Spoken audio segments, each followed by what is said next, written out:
Welcome to student dictation 5 second बाद शुरू होगा। Ready start. कोरोना संक्रमण देश में मर्ज बढ़ता गया। ज्यों-ज्यों दवा की जैसा होता जा रहा है। 2.5 महीने पहले जब चीन, अमेरिका सहित बड़े-बड़े विकसित यूरोपीय देश कोरोना के कहर से कराह रहे थे, तब हिंदुस्तान इससे बचा हुआ था। लेकिन आज हालात वैसे गर्व करने लायक नहीं रहे। कम ज़्यादा कोरोना देश के हर राज्य में जनजीवन पर हावी होता नज़र आ रहा है। महाराष्ट्र, गुजरात, पश्चिम बंगाल, तमिलनाडु, दिल्ली, राजस्थान और उत्तर प्रदेश सारे राज्यों का एक सा हाल है। देश में हर दिन 3 से 4 हज़ार नए रोगी जुड़ रहे हैं और पिछले कुछ दिनों से औसतन रोजाना 100 व्यक्ति इससे दम तोड़ रहे हैं।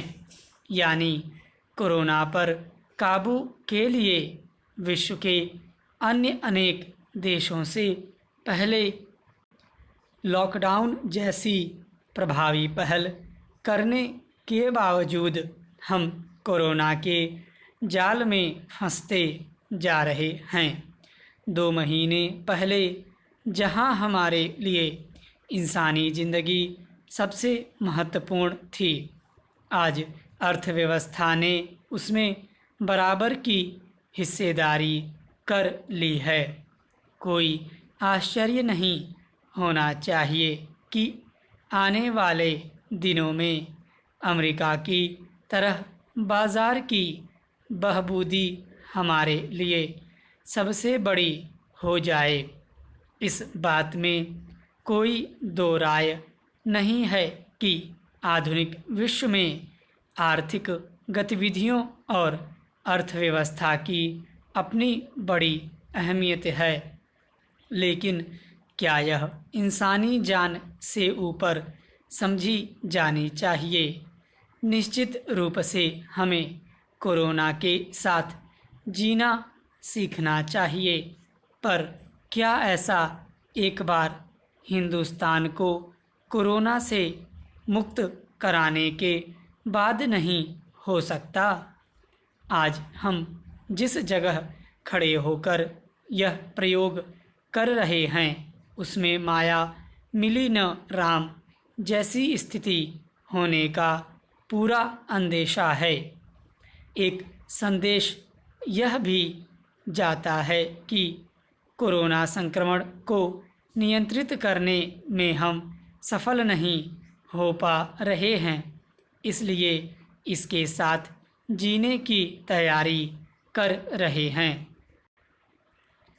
महाराष्ट्र और गुजरात का फिर जिक्र करने की ज़रूरत नहीं है, जहां खुद तो हालात बेकाबू हैं ही, वहां से निकले प्रवासी, चाहे वे बिहार, यूपी और राजस्थान कहीं भी लौट रहे हों, कोरोना का वायरस साथ ले जा रहे हैं।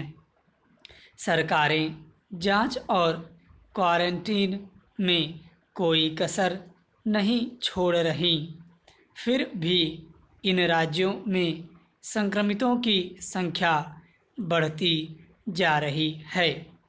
तब रास्ता क्या है? रास्ता यही है कि सरकारें अविचलित रहें, जनभावना को समझें। ढील के बावजूद बाज़ारों में रौनक नहीं आ रही या प्रवासी गरीब मज़दूर एक बार घर लौटना चाहता है, यानी संदेश साफ है, वह डरा हुआ है। उसका भय दूर करना सरकारों की सबसे पहली प्राथमिकता होनी चाहिए। देश में अन्न की कोई कमी नहीं है।